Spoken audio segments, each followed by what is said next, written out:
Lysgenhadon ges I gyfle I hyrwyddo gwaith y Coleg Cymraeg ar gyfryngau cymdeithasol a just dangos I bobl eraill tu hwnt I fel byd y Mhrifysgol beth mae'r Coleg Cymraeg yn neud â'i gwaith nhw.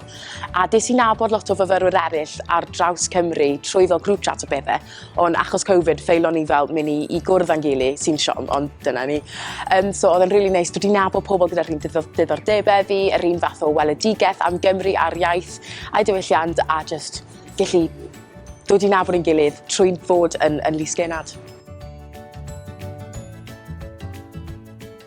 Nathon ni ddim mynd I ysgolion o pethau I hyrwyddo gwaith y coleg, a byddwn ni wedi really dwlu gallu mynd I fynd I ysgolion a siarad am gwaith y Coleg Cymraeg o fewn prifysgolion, achos dwi'n teimlo fel bod mor bwysig bod disgyblion ysgol yn parhau pan maen nhw yn fyfyrwyr, yn parhau I astudio trwy gyfrwng y Gymraeg, a sylweddoli faint o fuddion sy'n mas na iddyn nhw trwy astudio yn y Gymraeg.